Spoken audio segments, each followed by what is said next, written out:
No one blows the whistle on Donald Trump quite like Donald Trump. And by the way, likewise, China should start an investigation into the Bidens, because what happened in China is just about as bad as what happened with Ukraine. Donald Trump's defense about colluding with foreign governments for his presidential campaign has gone from "I didn't do it" to "I would do it again" to "Okay, everybody, watch me do it."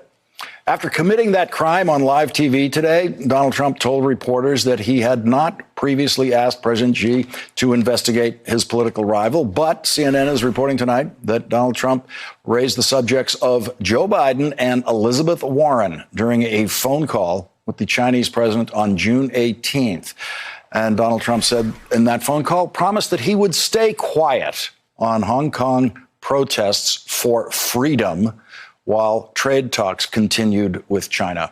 According to CNN, the record of that call was also placed in that highly secure server where the transcript of his call with the Ukrainian president still sits. Joining us now is John Harwood, the editor-at-large for CNBC, and Joyce Vance, former U.S. attorney and MSNBC legal analyst. And Joyce, I want to go straight to you for a legal opinion on what Donald Trump did today and what he said.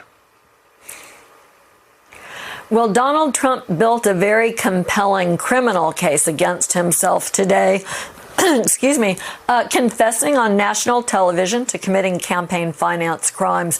But, you know, Lawrence, you make this point, and it's important to remember Congress doesn't need an actual violation of federal law or of criminal law. What they're looking for is a high crime and misdemeanor.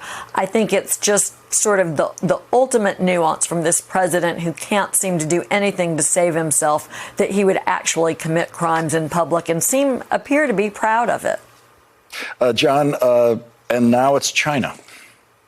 It's China. And I do think of the two things that happened today, learning that he told Xi that he would keep quiet about Hong Kong during the trade talks is actually more freshly damning than what he said on the White House lawn.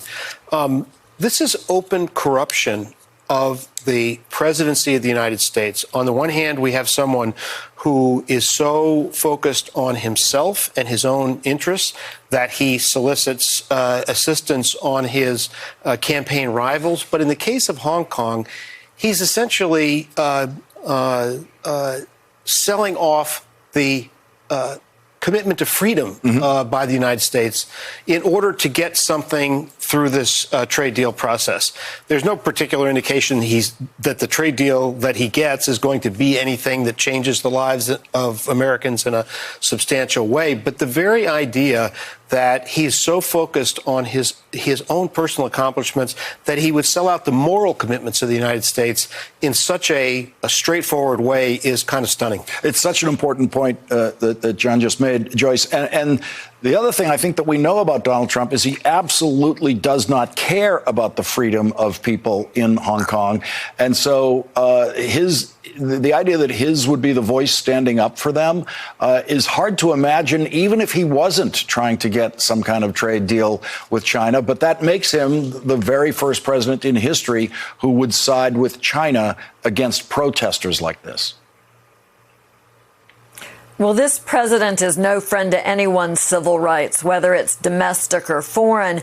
And to John's point and your point, this makes it all the more critical that the American public, that congressional investigators have access to full transcripts from these calls. We need to know what our president has been saying. That conduct needs to be assessed. And it's so extraordinarily suspicious that these memcoms, that these memos of conversation would be filed rather than as they would routinely and normally be filed for the president's classification system, that they've been put on this code word server, which is an entirely different sort of process.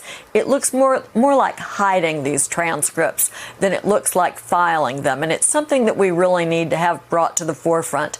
Those transcripts will be the best evidence of these conversations. And Lawrence, you talked before the break about Republicans not, and John Hellman talked about Republicans not willing to talk.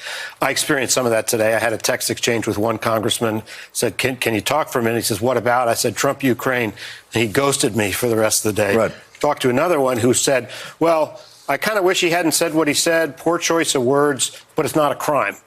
Which is the distinction that Joyce referred to a moment ago. Not necessary for impeachment, but that's the line they're staying on the other side of. But I think it's going to be harder for Republican politicians to defend the sacrifice of the interests of people in Hong Kong, protesters in Hong Kong.